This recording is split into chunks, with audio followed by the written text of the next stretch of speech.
अस्सलाम वालेकुम रहमतुल्लाहि व बरकातहू। उम्मीद है आप सब खैरियत से होंगे। अल्लाहुम्मा सल्लि व सल्लिम व बारिक अला नबीना मोहम्मद। जैसा कि आप जानते हैं कि रमज़ान है, तो रमज़ान में थोड़े रूटीन हटकर होती है, जिस वजह से सूरह यूसुफ लेट हो गई। तो मैंने ज़माना नज़ूल और सबब नज़ूल, मकासद नज़ूल ये पढ़ लिया था। अब हम 22 मसाइल पढ़ती हूँ इंशाल्लाह, गौर से सुन।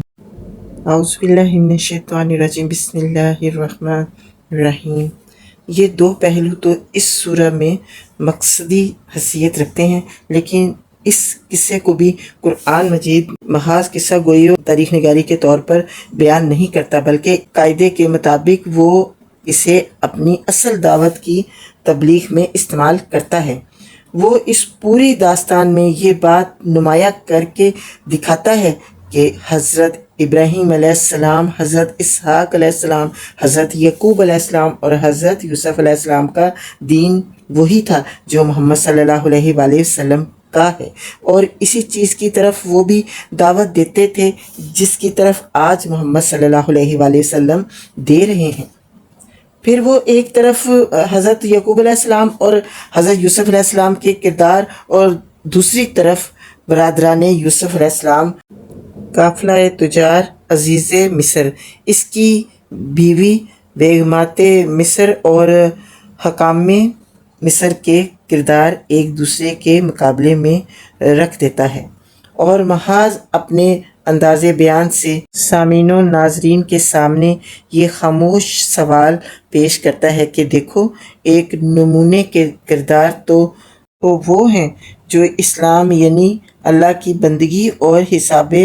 आखरत के यकीन से पैदा होते हैं, और दूसरे नमूने के किरदार वो हैं जो कुफ्र व जहालत और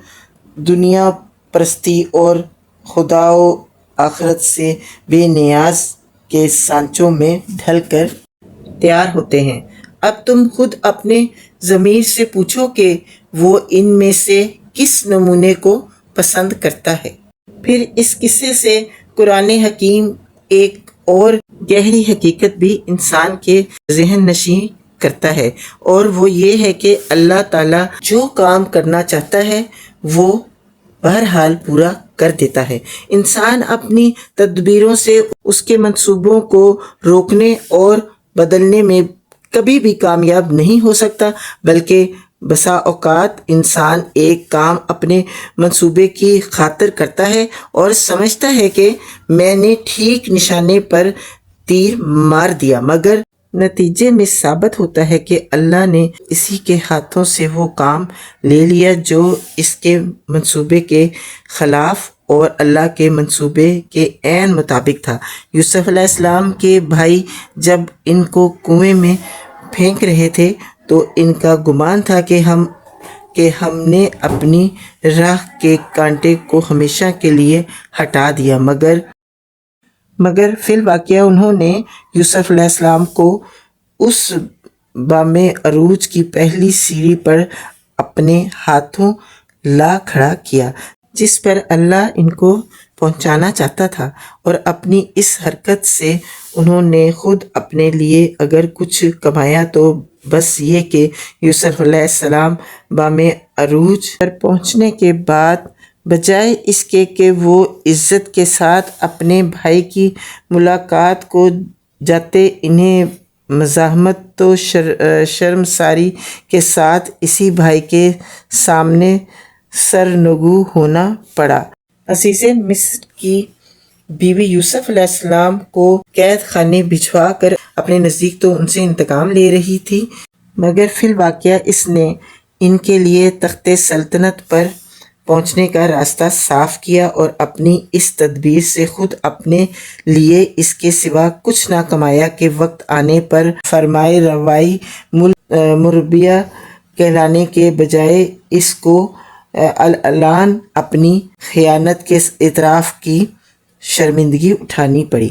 ये महज 2-4 मुतशन्ना वाक़यात नहीं हैं, बल्कि तारीख़ ऐसी बेशुमार मिसालों से भरी पड़ी है जो इस हकीकत की गवाही देती है कि अल्लाह जिसे उठाना चाहता है सारी दुनिया मिलकर भी इसको نہیں گرا سکتی، بلکہ دنیا میں جس تدبیر کو اس کے گرانے کی نہایت کارگر اور یقینی تدبیر سمجھ کر اختیار کرتی ہے، اللہ اسی تدبیر میں سے اس کے اٹھنے کی صورتیں نکال دیتا ہے، اور ان لوگوں کے حصے میں رسوائی کے سوا کچھ نہیں آتا جنہوں نے اسے گرانا چاہا تھا، اور اسی طرح اس کے برعکس اللہ جسے گرانا چاہتا ہے اسے کوئی تدبیر سنبھال نہیں سکتی، بلکہ سنبھالنے کی ساری تدبیریں الٹی پڑتی ہیں، اور ایسی تدبیریں کرنے والوں کو منہ کی کھانی پڑتی ہے۔ بے شک اس حقیقت حال کو اگر کوئی سمجھ لے تو اسے پہلا سبق تو یہ ملے گا کہ انسان کو اپنے مقاصد اور اپنی تدبیر دونوں میں ان حدود سے تجاوز نہ کرنا چاہیے جو قانون الہی میں اس کے لیے مقرر کر دی گئی ہے۔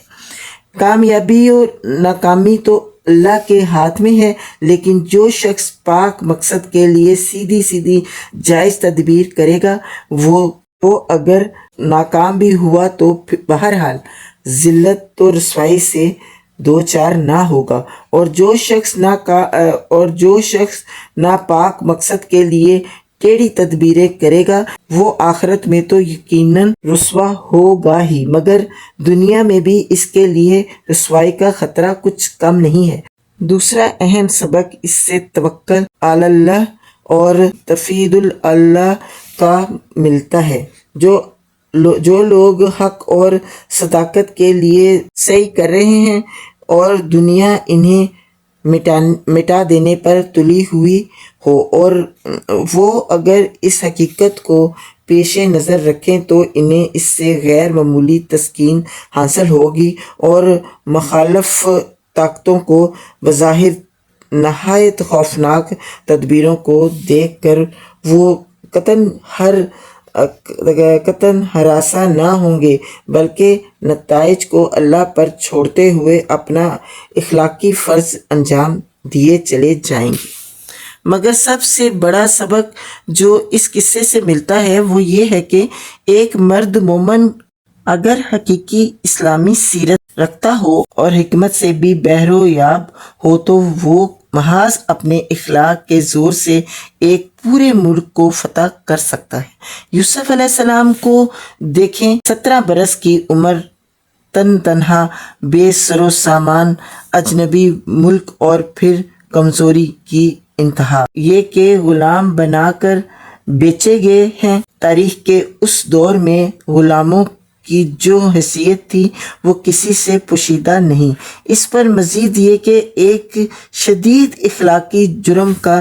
الزام لگا کر انہیں جیل بھیج دیا گیا، جس کی میعاد سزا بھی کوئی نہ تھی۔ اس حالت تک گرا دیے جانے کے بعد وہ محض اپنے ایمان اور اخلاق کے بل پر اٹھتے ہیں اور بالآخر پورے ملک کو مسخر کر لیتے ہیں۔ باعث و مسائل کا ٹاپک ختم ہو گیا، اور